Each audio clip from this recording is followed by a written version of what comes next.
Federal government launches new tax identification number initiative. Nigerian insurers advocate revitalization and repositioning of the industry. Plus, West African states adopt single currency regime for regional trade. And Nigerian equities market slumps by 479 billion naira in the month of June. Details of these and more will come your way on this episode of Business Express, reaching you from Abuja, the nation's capital, and I am Muplang Dakok.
West African nations have adopted a flexible currency regime after making considerable progress on plans for a single currency, but the bloc would first need to set up a monetary union as it strives for regional integration. Heads of states of the 15-member West African Community of West African States, ECOWAS, met at the weekend in Abuja to review progress on integration. The body said in a statement that the bloc had made considerable progress on the single currency and has adopted ECO as the currency's name. Several West African economies rely on commodities whose prices are regulated on international markets. The consolidation of the taxpayer identification number will ensure seamless integration with relevant agencies by leveraging on already captured data for tax purposes. Vice President Yemi Osinbajo, while launching the project, said it would be in line with government's quest to facilitate transparency in tax administration. An easier operating environment will have positive implications for corporate bottom lines as well, and a positive impact on tax revenues. I think by all of this, what we seek to achieve is really to attract business, not just international business, but even more importantly, local business. It is local investments that develop an economy the most. And if it's easy for the local person to do business, it becomes more attractive even for international businesses to come into the country. Like I say, to financial profile, we can say goodbye to aid or donor support. And as a country that is said to have the largest GDP in Africa, I believe that we'll be showing a shining example for other African countries to follow. This harmonization is expected to strengthen revenue collection across the country and deepen interagency collaboration. Now, revitalization and repositioning of the Nigerian insurance sector is key to the development of insurance practice in the country. This was part of the fallout of discussions at the 2019 National Insurance Conference in Abuja. Chimobi Walter and Naji reports that participants at the conference believe that the insurance industry is long overdue for recapitalization and restructuring. Exploit opportunities of digitalization and to tame the culminating consequence of inflation and devaluation of the naira, heighten the necessity of the ongoing reforms in the insurance industry, such as the expansion of insurance distribution channels, financial inclusion, corporate governance enforcement, market discipline professionalism, and the recapitalization exercise aimed at strengthening insurance institutions. This effort would produce very strong and outstanding companies that would contribute effectively to the gross domestic product of the nation. This plan has charted a new course for the service with the sole aim of ensuring a service that is efficient, productive, incorruptible, and citizen-centered. Are you aware that all your fears and investments can win you big when your fears catch up with you? Business Express is reaching you from our Abuja studios, and the program will continue after this break.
I'm now being joined by two distinguished gentlemen in the insurance industry to look at issues around that market.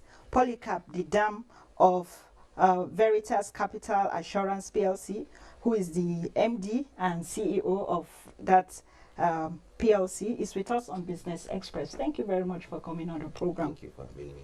All right. Also joining us is Aliu Buhari. He is an Islamic finance expert. Thank you for coming also on the program. Thank you very much. What exactly, I'll start with you, Mr. Didam. Yeah. What is the level of penetration of insurance in Nigeria? Okay, thank you so much for that question. But before I get into that, let me explain to the audience. It's important for us to understand that insurance exists, to support businesses. Insurance exists, to help grow the economy. Insurance exists to help provide employment. Insurance exists to help families and individuals. Now, the world all over, especially developed countries where we got insurance from, insurance are household names. Insurance own big conglomerates. They own banks and what have you. The average person in developed countries, think of insurance, probably because of the level of awareness. They grew up to know what insurance, is all about. Probably their parents have purchased one form of insurance or the other before. And I give you two instances, two examples of what happened, that made me to appreciate, insurance very well. I was in UK sometimes, okay, and I was in a cab. There was an accident. Somebody hit a vehicle at the back. Yes, as an insurance expert, I expected what happens in Nigeria, it's going to happen there. The driver came out. What he did was to give him photocopies of his motor particulars and insurance. And that was all. He went away. No fight, nothing. Now, why is this so? Because they believe in insurance. The person whose car was hit knows that he can get compensation from the other person who's insured. Okay. And Mr. Buhari, can you tell us why insurance in Nigeria seems to be slow? Good afternoon, listeners. Basically, just like the way my colleague had earlier said, there has been this apathy when it comes to issues of insurance in Nigeria, basically because of issues of awareness, lack of confidence with some of the activities and operations of some of the insurance companies, and then of course some people due to religious, cultural issues. And this is where, as an Islamic finance, I will bring the issue of the reason why takaful insurance has been introduced. Okay. Of course, statistics have it that less than 1% of Nigeria's population have one insurance policy or the other. Of the about 65 million, only about 10% of them have one policy or the other. So this is an alarming issue. This is something that is very disturbing. So based on that, the National Insurance Commission, sometimes in the early 2000, came up with the market MDRI, that's Market Development Restructuring Initiative, which basically brought about the issue of introduction of the micro-insurance and takaful insurance.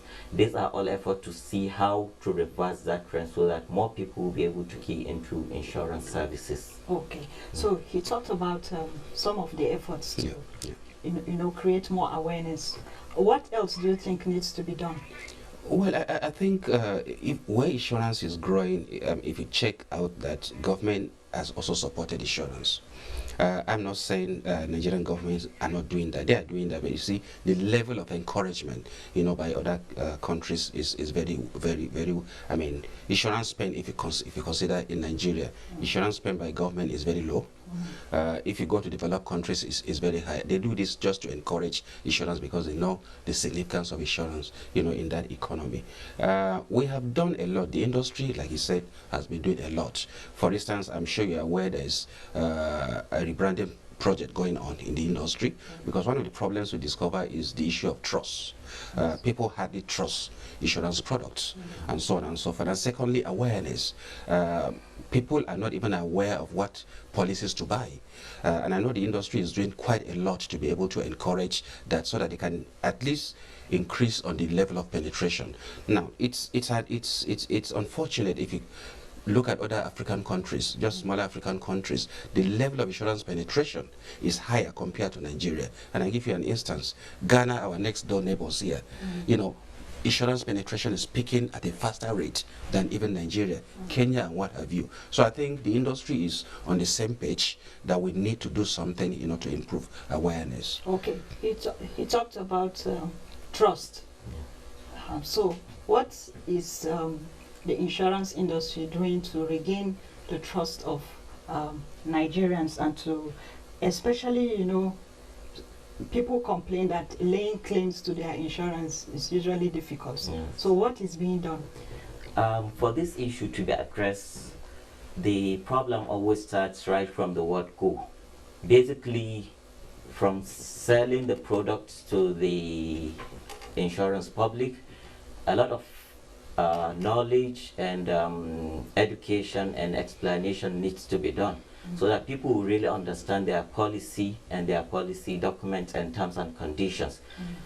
Where the issue of trust usually comes in is people, we find it very difficult. Of course, it's always been said, once you want to hide something for the black man, put it in black and white.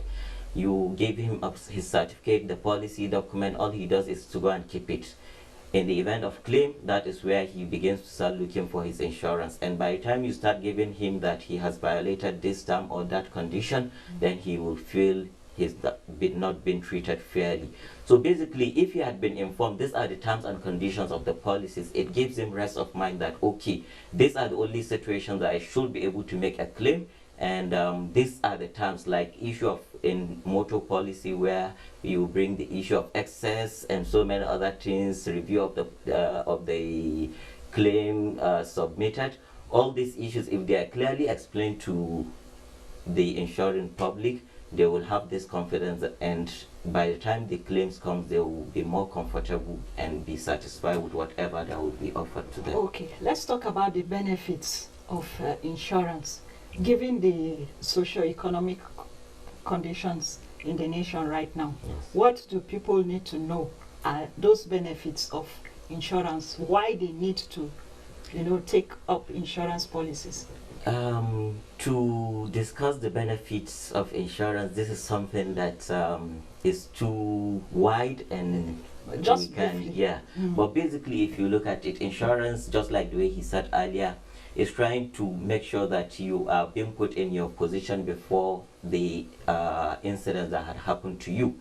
Not only that, we're in an economy where the rate of inflation and what have you is always rising by the day.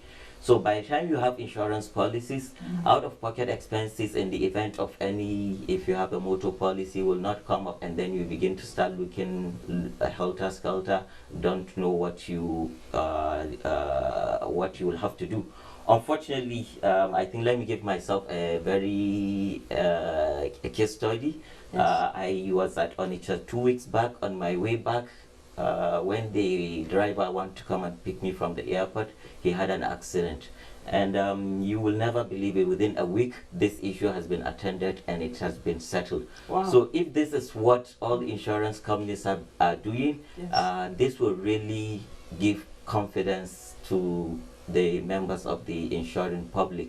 Ordinarily, I will begin to start looking for where to now fix my car, but Yes. with this, at least, it has given me that rest of mind. Not only that, we're in a situation where the level of insecurity is at a very alarming rate. Issues of children education policy, by the time you have that policy, in the event of death of the breadwinner or the father or mother of children, you don't, at least the education of children will be secured and taken care of. All right, Mr. Dandam, or Didam, Didam, rather. yeah. Yes. So there was an issue of the recapitalization of insurance industry, but it was not really a welcome idea by the industry. However, recently we're made to understand that banks are going to begin recapitalization. So what exactly is happening in the insurance industry? Why are they, sort of against recapitalization? Okay, thank you. I will not say the industry is against recapitalization. Okay. Just like every other policy you come up, naturally you have people who are not comfortable with that for one reason, for whatever reasons. But I think the industry is on the same page that we need to recapitalize. The last time the insurance companies recapitalized was in 2007, and that's a long time. Insurance requires capacity in terms of, you must have enough capital and whatever to write all the big risk. So from 2007 till now, it's a long time. If you look at what the banks did, even I think it was in 2005. Yeah, so they increased, their share capital. I think the industry is very happy with this because, we're trying to penetrate into rural areas. We're trying to do a lot of things to improve the awareness. All this needs technology and what have you. And you can only do this if you have enough capital. So I think the industry is happy. Nobody is, only few people who really don't understand the need to recapitalize. We are all on the same page that we need to recapitalize, so that we can better position, the companies, for effective performance. Okay. You talked about the place of technology. I want Mr. Buhari to say more about how useful technology will be in the recapitalization of the insurance industry. No doubt, in today's world, as we are very much aware of, virtually everything is going IT. So it's either you take that route or else you will be left out of the whole game. At least we've seen what has happened. The cabsmen will talk about the impact of Uber, will talk about the other effort as far as IT is concerned. So no doubt, for insurance also, for it to really be able to harness the potentials that it is therein, there must be a concerted effort in the utilization of IT. What is being done is not enough, because people should be able to use from their phones, from their offices, do a lot as far as taking up insurance policies is concerned, making claims, and dealing with virtually anything that has to do with insurance. That will really simplify activities, and that will really help in penetration and what have you. Okay, so on a final note, for now, what would you say is the way forward for the insurance industry, Mr. Didam? The way forward is for all of us to accept the recapitalization. That's one. Okay. Let's also accept the fact that we still have a lot to do, to improve on insurance. For instance, we have the population advantage that we're not even taking care of. Taking advantage of it. We need to really come up with policies that can appeal to the rural, dwellers. Because come to think of it, a large concentration of our population is in the rural areas. Yes. And all we do here is to fight for the big corporate businesses. We have not even penetrated where the real business is. So I think we need, and I thank God that the industry is really waking up from its sleep.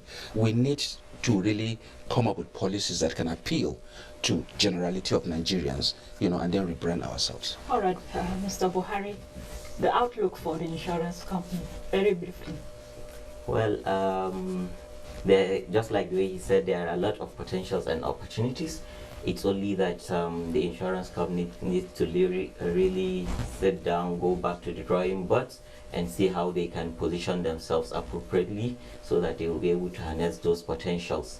Of course, the population is there, the capacity is there, the resources are there. It only needs a concerted effort in that direction. And of course, with the introduction of the micro insurance and the takaful policy, that will really go a long way to ensure that virtually any segment of the society from the bottom of the pyramid that is left unattended to.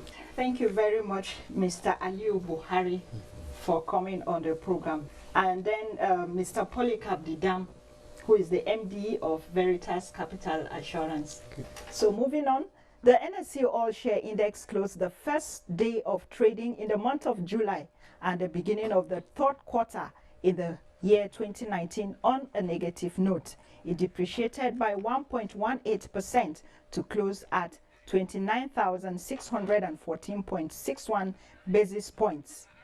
Market capitalization was 13.03 trillion naira. The deals were valued at 1.1 billion naira. Transcorp emerged the most active stock at the end of the session. Mobil topped the gainers, stable, while Nigerian breweries led the decliners. Stocks rallied and bonds retreated in Asia on Monday as the United States and China agreed to restart trade talks, leading investors to pare wages on aggressive policy easing by the major central banks. For how stocks are faring around the globe, let's join Bosede Ebo. The US and China have come to a term of agreement after the G20 meeting summit in Osaka, Japan on Saturday. President Donald Trump and President Xi Jinping agreed not to impose new levies on US and Chinese goods. US stock futures rose on Monday, the first day in the month of July and the beginning of the third quarter in the year 2019, after the US and China agreed to hold off striking additional tariffs on their products in an effort to resume trade talks. In early trading, Dow Jones Industrial Average futures indicated a gain of more than 260 points at the open. S&P 500 and Nasdaq futures also pointed to gains. European stocks were mostly positive. After the world's two largest economies reached a consensus, DAX appreciated 1.29%, FTSE 0.99%, and the CAC 40 also topped 0.77%. Asian markets were also on the rise. The Shanghai Composite added 2.22% to about 3,044.9. Nikkei 2.13% to close 21,729.97, while the Hang Seng Index was closed on Monday for a holiday, as protestants rocked the city on the anniversary of its return to Chinese rule, while stocks in Africa started the week mostly on a positive territory. Thank you, Bose. And how is trading on the foreign exchange market? Let's take a look at the numbers.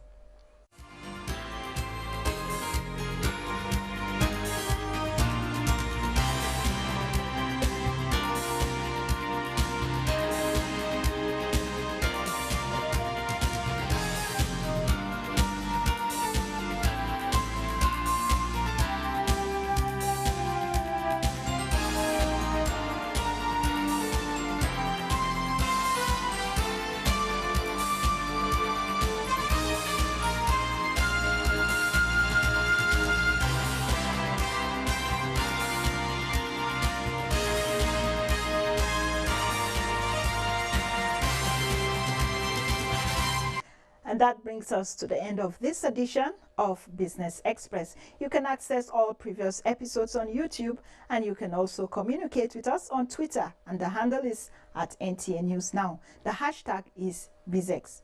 We value your feedback, so keep the mails coming, and join us again on Wednesday. I am Muplang Dakok saying keep thinking and doing business.